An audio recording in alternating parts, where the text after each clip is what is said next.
Emergency crews rush to Lowry Park Zoo after an elephant injures a worker there. From Tampa Bay's 10, this is 10 News at noon. A good Friday to you all, and thanks for joining us. I'm Ruechel. Madeline Holland is now on assignment. Well, details are sketchy at best about exactly what happened to a worker at Lowry Park Zoo. The woman has died. She was transported with critical injuries this morning after being hurt by an elephant in a pen that's apparently not on display to the public. Let's go straight to Kathy Richter. She's in Tampa at the zoo. She has the details for us. Kathy, what can you tell us? Well, Al, we understand that this was the first accident here at Lowry Park Zoo involving an animal. There was one other zookeeper present at the time of the accident, which is customary when anything's being done with these animals. Obviously, she is very shaken up. A woman zookeeper was flown to St. Joseph's Hospital for treatment. The accident happened about 10:30 this morning, but we still know very few specifics. The zoo has not confirmed a report that the elephant stepped on the zookeeper. No one from the public was around when the accident happened. It was off exhibit, so possibility of anything back there, cleaning the exhibit, feeding the animal. We were called in second on the scene as a paramedic unit. You had a 24-year-old woman has, don't know how she got the injury. She has a large avulsion. The whole upper part of her scalp is torn away, and she has some traumatic chest injuries. Again, we got sad confirmation just a short time ago that the woman in that accident died. We know very little about the elephant that was involved in this, Al. We have no name as of right now, I'd imagine, either, do we? No. All right. Not giving that. Thank you, Kathy. This is not the first time an elephant has injured a trainer. Back in February in 1989, a different location, Busch Gardens, where a handler was crushed to death by an elephant there. We'll keep you updated on this story throughout the day, too.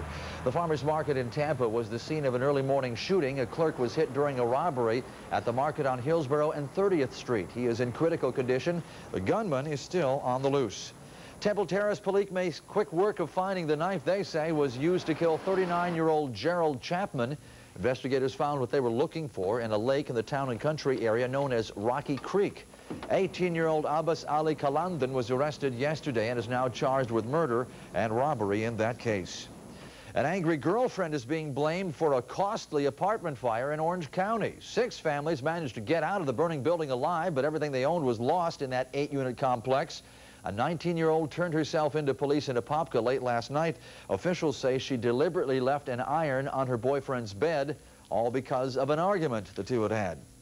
Well, some in Washington are calling it a modern attack on snake oil salesmen. The Food and Drug Administration, the FDA, says hundreds of dietary supplements on the market are worthless at best, a health threat to users at worst. EUGENIA HALSEY reports on the agency's efforts to tighten regulation of those natural drugs and herbal remedies. People in the U.S. spend $4 billion a year on products ranging from traditional vitamins and minerals to herbs, amino acids, and pills with names like brain power. I take red clover because it fights off all cancer cells. Raw garlic is good for keeping your system clean. It's also good for pressure, like high blood pressure. But the Food and Drug Administration says many people are being misled. Commissioner David Kessler says some products claim they can treat everything from AIDS to impotence. We are back at the turn of the century when snake oil salesmen could hawk their potions with promises that couldn't be kept. Dr. Kessler told a congressional hearing considering ways to regulate nutritional supplements that the manufacturers of at least 500 supplements are making health claims without enough scientific evidence to back them up. He also said more than a dozen other products are health hazards. These include 9 herbs, such as chaparral, comfrey, and yohimbe, 4 vitamins when given at high doses, vitamin A, B6, niacin, and selenium, an element called germanium, and 2 amino acids, phenylalanine and L-tryptophan, which is no longer on the market. Problems associated with these products include liver disease, muscle dysfunction, even death. In 1988, Dorothy Wilson of Philadelphia took L-tryptophan for insomnia. Like thousands of people, she ended up in a wheelchair. How many people need to be on respirators, crippled and die before Congress takes the dangers of supplements seriously? Others, like this Apache medicine woman, said her culture has used herbs safely for centuries, and they should be kept on the market. There are other ways to approach illnesses, and the FDA being involved with the yes or no of an herb is wrong? The FDA recently proposed that there would have to be significant scientific agreement before manufacturers could make health claims. Senator Orrin Hatch's state of Utah is home to many large supplement makers. He says the FDA has taken too long to recognize what he says science has known for years. You can't pick up a newspaper without seeing new studies indicating the benefits of supplements. The FDA acknowledges that 80% of the nutritional supplements on the market are safe, but says consumers need meaningful choices based on science, not salesmanship. Eugenia Halsey, CNN, Washington.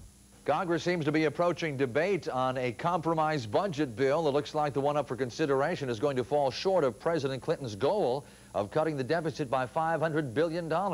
Aides say House and Senate negotiators have tentatively agreed to a gas tax increase of just over 4 cents a gallon. Meanwhile, senators want to tack another $1 billion onto the flood aid package approved Tuesday by the House. Their measure includes an additional $200 million to cover crop losses and $323 million for the Federal Emergency Management Agency's Disaster Relief Fund. Now, from the beginning, the president has stressed that his proposal was based on preliminary damage estimates that could increase, particularly with more rain in the forecast for the flood-soaked Midwest. Meteorologists are tracking thunderstorms for the area, but the experts say a light rainfall may mean only localized problems. South of that weather system, residents along the Missouri River are bracing for yet another record crest expected this weekend. Well, if you've ever taken the plunge, you know, but for those of you that haven't, we're going to venture into the underwater world of scuba diving, still ahead in our Over 50 report, and find out why anyone would risk such an up-close and personal encounter with honeybees. But first, Ted Kennedy is the topic of a new and very controversial book. The author does some explaining about it next.